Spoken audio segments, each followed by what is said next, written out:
Hello friends, welcome to কলকাতার comics চর্চা। আজ আমরা রিভিউ করব সিঙ্গল শট থেকে প্রকাশিত সত্যজিৎ রায়ের কাহিনী অবলম্বনে খগম গ্রাফিক নভেল।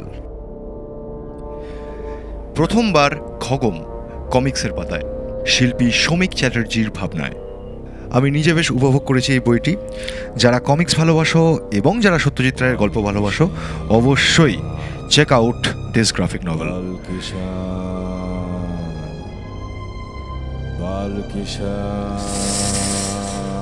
বাবা ডাকছে।